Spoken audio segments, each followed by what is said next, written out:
네, 방금 소개받은 박진실 변호사입니다. 지금 굉장히 요즘 핫합니다. 마약 범죄에 대해서. 그 중에서도 가장 핫한 게 요즘 10대, 20대 마약이라고 합니다. 저 역시도 사건 현장에서 지금 만나는 많은 10대, 20대들을 만나고 있는데 굉장히 심각성을 느낍니다. 제가 내년이면 마약 변호사를 한 지 한 20년 차가 됩니다. 분명히 처음에 마약 사건을 했을 때만 해도 30, 40대가 주류를 잃었다면 최근에는 정말 20대를 가장 많이 봅니다. 30대도 아닌 20대를 가장 많이 보는데 그 중에서도 또 10대들을 만날 때면 저 역시도 많이 놀랍니다. 그래서 오늘 이렇게 초청을 해주셔서 이렇게 발표를 할 수 있는 기회를 주셔서 너무 감사합니다. 저는 아마 실무를 맡고 있기 때문에 현장이 마약 사범들, 10대들 마약 사범들의 현장을 좀 더 구체적으로 한번 얘기할 기회를 주신 것으로 알고 제가 만났던 10대들의 마약 범죄에 대한 스케치와 또는 이들에 대한 처벌 과정, 그리고 그 과정에서 조금 이런 점은 보완이 된다면 앞으로 청소년 마약 범죄도 좀 줄일 수 있고 더 나아가 재범 방지에까지 도움이 되지 않을까. 이것은 제 개인적인 바람에서 안을 제안하고자 하는 것입니다. 물론 제가 맡았던 사례들이 다 일반화될 수는 없을 것입니다. 그럼에도 불구하고 참고가 되었으면 하는 바람입니다.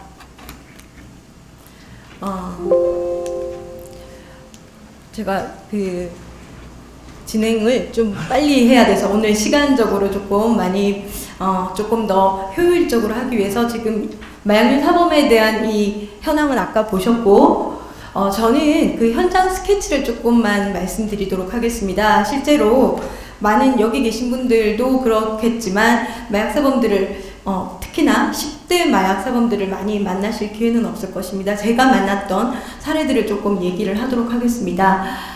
마약 판매상 A, A는 어떤 상황이었냐면 검거됐을 때는 19세였습니다. 마약 범죄가 일어난 것은 18세 정도였고 항상 범죄가 먼저 일어나고 검거가 되고 처벌받는 것은 그 이후이기 때문에 그러다 보면 형사 미성년자를 넘어서 있는 상태라 형사처벌을 가는 경우가 많습니다. A가 검거됐을 때 경찰도 그렇지만 검찰도 굉장히 놀랬고 법원에서도 굉장히 당혹스러워했습니다. 왜냐하면 겨우 10대가 마약을 투약하는 마약의 종류도 다양했지만 더 심각한 것은 굉장히 많은 양의 마약을 유통을 시켰다는 사실입니다. 특히나 남자도 아닌 여자였습니다. 일반적인 가정 상황을 잠깐 말씀드리자면 특별히 문제 있는 집안도 아니었습니다. 그냥 평범한 서울의 강남에 살고 있는 집 자녀. 다만 앞서 이제 박성수 교수님께서 말씀하신 것처럼 사회적으로 10대들은 또래 문화의 영향을 많이 받습니다. 이 A는 소년보호 처분을 받은 전력이 있습니다. 왜냐하면 본인이 왕따를 당하면서 거기서 오는 반발심으로 약간 일탈 행동을 했고 그 일탈 행동의 과정 중에서 만났던 주변 사람들이 마약을 하는 사람들도 있었습니다. 그러다 보니까 마약을 전혀 알지도 못하는 상황에서 다양한 마약을 아무런 경계심 없이 경험하면서 심각한 중독에 빠졌고 그 주변도 다 마약을 하다 보니 마약을 판매하는 이 A에게 마약을 판매한 소위 말하는 상선이라고 하는데요. 상선이 너는 주변에 마약을 파는 사람, 마약을 살 사람들이 많으니까 한번 마약을 팔아봐라. 내가 마약을 좀 싼 가격에 주겠다. 그렇게 해서 주변에 조금씩 마약을 파는데 경제적인 이득도 없고 주변 친구들과도 좀 더 많이 편하게 또는 본인이 조금 우위에 있는 그런 느낌까지 가지는 그런 상황이 돼버렸습니다. 그래서 A는 정말 검거될 당시에도 적지 않은 양의 마약을 소지하고 있었고 거래했던 마약의 양들도 적지 않아서 검거 당시에는 형사 미성년자가 아니었기 때문에 구속에까지 이르렀습니다. 우리가 보통 이제 소년법에 의하면 형사 미성년자들에 대해서는 되도록 구속하지 않는 게 바람직한 것이죠. 그러나 이제 범죄는 형사 미성년자였지만 검거될 당시에는 19세였기 때문에 구속이 되었고, A는 그 수사 과정에서 처음에는 범죄를 부인했습니다. 본인에게 마약을 주는 그 소위 말하는 상선이 어른인데 한 50대 정도 되는 남성입니다. 미리 굉장히 마약 사범 그 어른은 많은 정보를 줬습니다. 검거됐을 때 어떻게 하라라는 이런 정보도 주고, 일단은 소위 말하는 뻗어라, 부인해라, 뭐 이렇게 가르치기도 하고, 여러 가지 그 마약 수사에 대처하는 것들도 좀 배워서 굉장히 좀 바람직하지 못한 태도를 취하다가, 제가 그 선임이 돼서 접견을 하면서 본인은 가장 큰 그 나이가 어리다는 것, 그리고 초범이라는 것, 그리고 수사에 적극 협조하면 선처를 받는다는 이런 얘기들을 통해서 본인도 그 범죄의 심각성을 깨닫고 자백을 하게 됩니다. 실은 이런 과정들을 통해서 제가 수사기관에서도 나중에 차후에도 얘기하겠지만 우리가 이제 청소년이라고 하지만 마약 사범을 대하는 데 있어서는 그 수사기관에서 특별히 청소년이라는 것이 특별히 고려가 됐던 건 아닌 것 같습니다. 오히려 마약 사범에 더 고려가 됐던 것이죠. 그래서 수사협조를 더 많이 원하는 거에 포인트가 됐죠. 이거는 이제 나중에 제가 제안해서 다시 한번 얘기 드리겠습니다. 그래서 이제 검찰과 그 법원 단계에 이르러서도 법원 단계에서도 워낙 지금 나이가 불과 그 단순 투약자에 머물러야 되는 그 나이 또래가 상당한 양의 판매상이 돼 있어서 처벌을 받다 보니까 법원에서도 굉장히 당혹스러워했지만, 좀 전에 말씀드린 것처럼 그 아직 10대이기 때문에 사회적으로는 예전에 그 정이 훨씬 많고 이 친구의 미래를 생각해서라도 좀 더 바람직한 방향으로 부모가 이끌어 줄 수 있다면 강력한 처벌보다는 조금의 더 선처가 바람직하다는 판단을 해서 실형을 면치는 못했지만 판매상이었기 때문에, 그럼에도 불구하고 일반 성인의 마약 그 판매상들에 비해서는 적은 형량을 선고받게 되었습니다.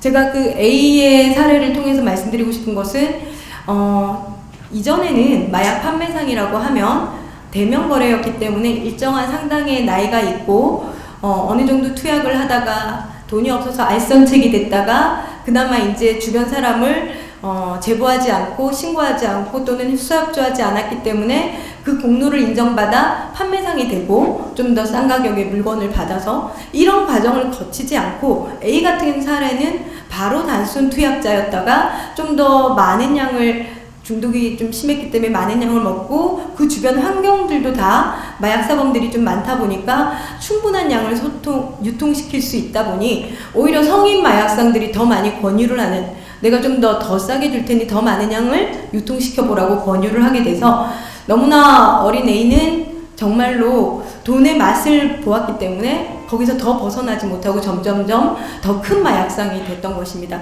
그 A가 경험했던 마약은 요즘 최근에 나오는 신종 마약 대부분을 다 했고요. 그 거래하는 마약도 아주 다양했습니다. 그래서 그 현실을 제가 가장 심각하게 느꼈던 그런 사례였기 때문에 말씀을 드립니다. 그 다음 필로폰 중독자 B 사례를 제가 말씀드리는 이유는 최근에 여성 마약 사범들이 굉장히 많이 늘어나고 있습니다. 그것도 미성년 마약 사범인데요. 제가 여기 이 사례를 왜 말씀드리고자 하는 거냐면, 최근에 만났던 그 미성년 여성 마약 사범들은 필로폰 중독입니다. 이게 자의로 됐던 것은 아닙니다. 가정적으로 조금 문제가 있어서 일탈을 하면서 소위 말하는 그런 비행 청소년 같은 고등학생입니다. 고등학생, 여학생이고 우연찮게 그 만나는 그런 남성들을 통해서 마약을, 필로폰을 경험했고 이미 중독이 됐기 때문에 그 마약을 구하기 위해서 본인이 자발적으로 성매매를 제안을 합니다. 그래서 제가 최근에 만났던 세 여자아이 모두 미성년 한 18세, 고등학교 한 2학년 정도 되는 그런 여성 여학생들이었는데, 문제는 수사기관에서 이 아이들을 조사하는 데 있어서 가장 주안점을 뒀던 것은 이 아이들이 재범을 하지 않는 것에도 관심을 가지셨겠지만 더 심각한 그 문제는 이 아이들은 수사 과정을 통해서 수사기관에서는 가치한 공범을 찾는 것을 굉장히 중요하게 여겼기 때문에 그거를 진술하는 데 더 포인트를 맞췄습니다. 그 진술을 하면 너는 좀 더 훨씬 더 이번 한 번에 용서가 되니까 우리는 선처의 폭이 많다. 이런 느낌을 충분히 받게 되고 그러다 보니까 본인이 한 성매매를 그러니까 약값으로 그 성을 파는 거죠. 한 몇 명에 되는 남성 그 성인들을 다 진술을 하게 됩니다.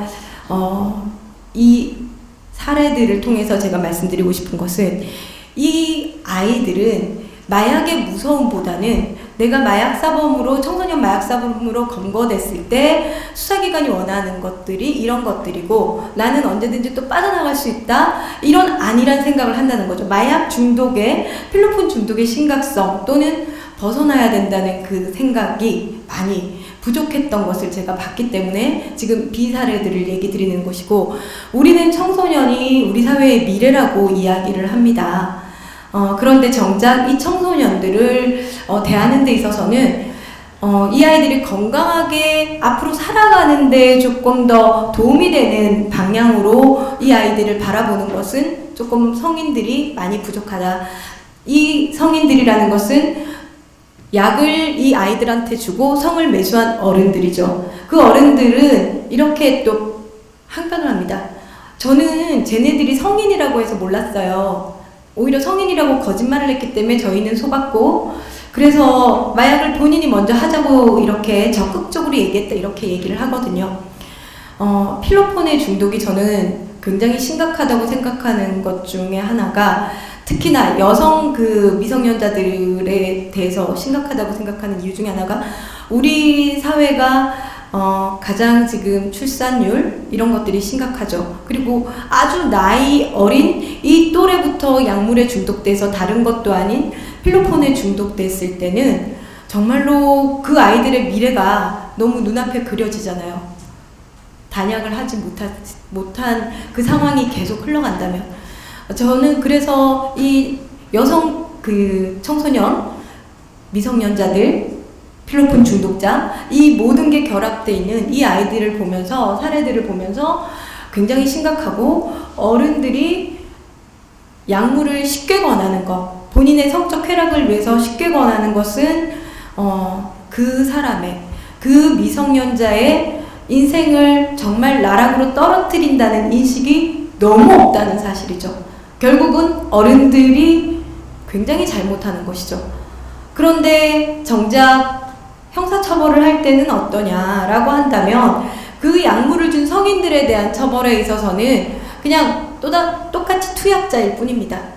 어른으로서 좀 더 책임감을 더 부여했다. 앞서 우리 박성수 교수님 말씀처럼 청소년 대상으로 약물을 주는 건 형량을 높여야 된다. 분명히 그래야 됩니다. 왜냐하면 너무 어린 나이에 아이들한테 중독에 빠뜨려서 그 인생을 우리가 말하기를 약물, 필로폰 중독은 심장마비가 아니면 자살이라는 결론을 내리거든요. 그 사람의 인생을 완전히 망가뜨리는 것이거든요. 그렇기 때문에 좀 더 엄격하게, 좀 더 강하게 처벌을 해야 되는 것이 맞습니다. 그래서 우리나라의 그 미래를 짊어져야 되는 그리고 엄마가 되어야 되는 여성 청소년 그 아이들을 위해서라도 좀 더 우리는 대책이 절실히 필요한 상태입니다. 그리고 합성대마 흡연자 이 사례를 잠깐 말씀드리면 최근에 조기 유학이 많습니다. 그런데 조기 유학을 굉장히 공부를 잘해서 가는 친구들도 있지만 또는 한국 사회에서 또는 한국 학교에서 적응을 못해서 부모님들이 해외 유학을 보내는 경우도 많거든요. 그런데 그렇게 갔을 때 다양한 나라들에서도 얘기가 되겠지만 생각보다 중국 유학생도 마찬가지고 영국 유학생 캐나다, 미국 마약을 접할 경우가 많습니다. 굉장히 그쪽 나라들이 마약을 또 단순 투약자들은 그렇게 심각하게 바라보지 않으니까요. 그러다 보니 해외 유학 경험을 통해서 마약을 하고 결국 또 거기서도 적응을 못해서 추방돼서 또 한국에 올 때 지속적으로 단약을 하지 못하기 때문에 한국에 와서 또다시 마약에 이르는 것이죠. 그래서 국내에 왔을 때 또 너무나 어린 친구다 보니까 대마를 해외에서 사서 국내로 반입을 하려다가 바로 체포됐고, 그때 검거 당시가 아마 18세였는데 자백을 했기 때문에 형사 미성년자여서 불구속으로 처벌을 그 경찰에서 신병을 불구속으로 해줬고, 법원 단계에서는 결국 집행유예, 징역 3년에 집행유예 4년이라는 시간을 이렇게 처분을 했습니다. 그런데 제가 여기서 말씀드리고 싶은 건, 우리가 법원이 미성년자, 형사 미성년자이기 때문에 분명히 좀 더 사회에 나가서 좀 빨리 어떤 회복이 되는 게 더 중요하다. 사회적인 유대관계도 있고 반성하고 재범을 하지 않을 거라는 굉장히 그 기대를 하시면서 집행유예를 줬지만, 이 친구는 이미 중독이 된 상태인데 중독에 대한 인식이 없이 집행유예를 받다 보니 집행유예를 선고받고 채 6개월도 안 돼서 또다시 재범을 하게 돼서 저를 만났던 사건이라서 제가 말씀드리거든요. 법원도 그렇고 저희가 지금 사법 절차 내에 스크리닝을 제대로 하지 않습니다. 그냥 형사 미성년자면 최대한 보호하고, 성인 마약사범들에 비해서는 선처를 하죠. 부모님들이 탄원을 하고 본인들도 어떤 다시는 재범하지 않겠다 다짐을 하고 있기 때문에. 그런데 저는 이런 부분들에 대해서는 좀 더 선처를 하는 건 맞지만 그 선처를 하는 방법이 좀 다양해져야 된다고 생각합니다. 지금 성인과 다를 게 없거든요. 집행유예를 선고한다는 건. 이것에 있어서도 좀 한계를 느꼈기 때문에 제가 사례에 대해서 말씀드린 것이고, 마지막 그 케타민 엑스터시 상습 복용 사례는 최근에 저희 그 젊은 층들이 가장 많이 하는 게 합성대마, 케타민, 엑스터시입니다. 저희 나라에서 전통적으로 사용되는 그 마약류는 필로폰이 가장 많죠. 그런데 체감하기로는 제가 앞서 말씀드린 것처럼 20, 30대 마약사범들이 늘면서 클럽 문화도 굉장히 많이 즐기고, 파티룸에서 코로나 때 파티룸을 통해서도 이제 그 안에서 그들만의 리그를 통해서 호텔을 빌리던지 모텔을 빌리던지 그 안에서 나름 즐기려고 하는 수단으로서 케타민이나 엑스터시를 많이 사용하거든요. 아주 특이하게 그들은 주사기로 찌르는 거에 대해서는 마약류라는 인식이 굉장히 분명해요. 다만 케타민 엑스터시는 우리가 그 클럽에 갈 때만 이용하고, 우리는 잠깐 즐기기 위해서 이것을 사용하는데 그게 뭐가 문제야? 인식이 굉장히 부족합니다. 그리고 더 중요한 거는 대마라고 인식을 하지만 합성대마는 향정의 마약류로 분류됨에도 불구하고 대마라는 인식을 해서 나쁘지 않다고 생각하거든요. 그런데 형량은 하늘과 땅 차이임에도 불구하고 그들이 가장 많이 사용하고, 문제는 이런 사용자들에 대해서 검찰에서는 미성년자, 형사 미성년자면 거의 다 기소유예 처분을 하죠. 저는 이 부분도 마찬가지로 정말로 제대로 된 스크리닝이 된다면 중독의 심각성, 그리고 환경을 변화시켜 줄 만한 제대로 그 피의자, 검찰 단계에서 피의자에 대한 정확한 내용들을 숙지하지 못하고 있기 때문에 단순히 교육이수조건부 기소유예를 해줍니다. 아시다시피 교육이수조건부 기소유예가 안 받은 사람보다 받은 사람들이 재범의 우려가 낮다는 것은 분명히 통계상 나오지만, 이미 중독이 상당히 진행됐던 이 젊은 청소년들에게 대해서는 쉽게 그 교육만으로 어떤 재범으로 나가지 않을 거라는 기대하는 것은 굉장히 어렵거든요. 그렇기 때문에 제가 이 사례들을 잠깐 현장을 말씀드린 거고요. 우리가 지금 마약류라고 얘기할 때는 환각물질에 대해서도 이렇게 포함이 됩니다. 환각물질 잠깐 통계를 보면 좀 줄어든 것 같죠. 근데 현장에서는 그렇게 수사하시는 분들한테는 적지만 실제로는 그렇게 줄어들고 있는 건 아니고 여전히 하고 있는 것인데, 이 부분도 저희가 조금은 놓칠 수가 있는 거죠. 왜냐면 통계는 통계일 뿐이니까요.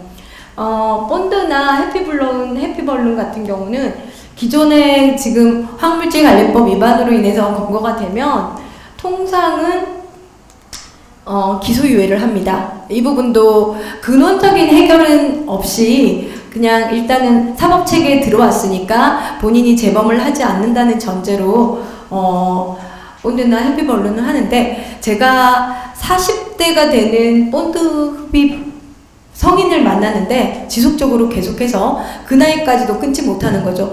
근원적인 해결이 안 된다면 이거는 청소년 약물로 이렇게 시작했다 하더라도 계속 우리는 그 사람들을 또다시 어떤 수용기관에서 만나야 되는 것이죠. 제가 지금 청소년 마약 사범들에 대해서 앞서 이렇게 몇 가지를 말씀드렸는데 대부분 기소유예, 소년부 이송, 기소 처분을 합니다. 이게 세 가지로 처분을 하는데 여기 잠깐 보시면 소년부 이송이 2021년은 한 26명 정도 되는데 전체 450명 중에 이 통계는 검찰에서 이송을 했다는 통계고 경찰 단계에서도 소년부 이송을 많이 하겠죠. 물론 이거는 검찰 단계이기 때문에 26명인데 소년부 이송을 했다는 것은 일단 전과는 남지 않습니다. 전과는 남지 않고 보호 처분을 받는데 사안이 경미한 경우겠죠. 흡입 사범도 마찬가지로 아까 많이 줄어든 것처럼 보여서 결국은 소년부 이송이 좀 적은 것 같습니다. 제가 청소년 마약 사범 현장 스케치를 이렇게 조금 말씀드렸던 이유는 이 감소 방안에 대해서 좀 말씀드리고자 하는 것입니다. 실제로 제가 좀 전에 말씀드린 것처럼 가장 어린 나이에 마약을 접한 이 친구들한테는 아주 조기 개입을 한다면 그 중독 기간이 좀 짧기 때문에 성인들에 비해서는 훨씬 더 바로 잡아질 가능성이 높아지는 것이죠.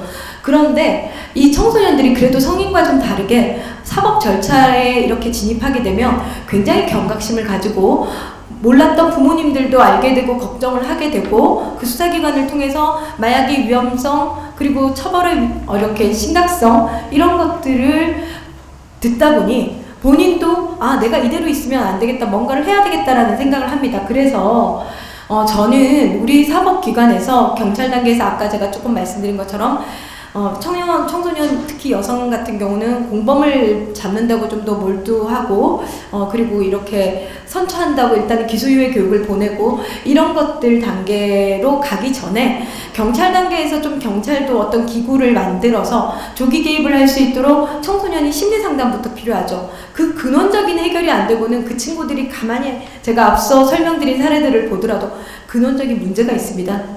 그 안에 가정 문제가 있든지 본인이 왕따 경험이 있든지 모든 그런 원인이 해결되지 않기 때문에 마약으로 갔던 것이고 그런 문제들을 경찰 단계에서 조사를 하면서 같이 조사가 이루어지고 스크리닝이 된다면 이 아이들이 왜 이렇게 마약까지 왔는지 그리고 어떻게 하면 마약에서 벗어날 수 있는지 이런 것들이 되지 않는다면 이 아이들은 또다시 재범으로 나아가는 것이 마약 중독의 특성이기 때문에 어쩔 수 없는 것이죠. 그냥 단순히 기소유예 교육을 한다거나 불구속을 한다거나 그냥 수사기관에 왔기 때문에 경각심 이걸로는 해결이 될 수가 없거든요. 그래서 저는 우리나라도 이제 경찰에서 좀 심각성을 인식하고 있기 때문에 좀 더 빠르게 조기 개입을 하는 구체적인 방안을 마련하는 것이 무엇보다도 필요하다. 그리고 지금은 기소유예 교육을 하게 되면 처분을 검찰에서 기소유예로 처분한다라고 하면 그 다음에 교육을 받는 프로그램이 있죠. 그런데 저는 이거를 좀 순서를 바꿨으면 좋겠습니다. 좀 더 기소유예를 처분을 하기 전에 충분히 어떤 교육을 앞서 경찰 단계에서 스크리닝이 된다거나 심리상담이 제대로 이루어져서 기소유예 교육을 할지 말지를 결정하려면 충분히 너 이런 교육도 받아봐, 이런 치료 프로그램도 참여해봐, 이런 거를 제시해주고 그런 다음에 최종적으로 어느 정도 충분히 확보가 됐네 라고 하고 기소유예 처분을 내리는 것이, 왜냐하면 기소유예 처분을 딱 내리고 교육받으면 그걸로 끝이에요. 너무 사법 절차에서 빨리 벗어난다는 거죠. 국가적으로 강제력을 부여하지 않는다면 자발적으로 치료를 가지 않습니다. 왜? 마약이 좋거든요. 그거를 우리는 인식해야 되거든요. 근데 처벌만 받으면 단지 안 할 거라는 건 막연한 기대일 뿐이거든요. 중독을 모르기 때문에. 그래서 저는 이런 순서도 조금 실체적으로 바꿔서 진행하는 것이 맞지 않을까라는 생각을 해봤습니다.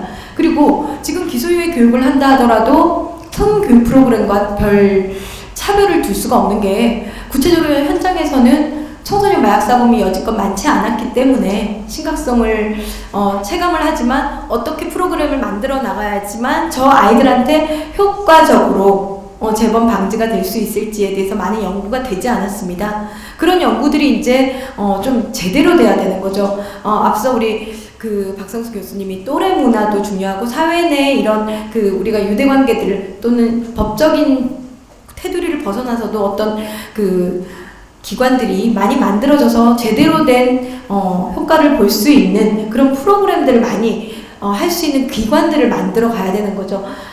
저는 우리가 지금 마약법원이라는 걸 하자고 예전부터 얘기를 했는데 국가기관에서는 우리는 아직 마약 청정국이 있기 때문에 마약법원을 할 만큼의 마약 사범이 많지 않아 라고 이렇게 생각을 하는데 저는 그렇게 생각하지 않거든요. 이미 다 늘어났을 때 한다면 늦고요.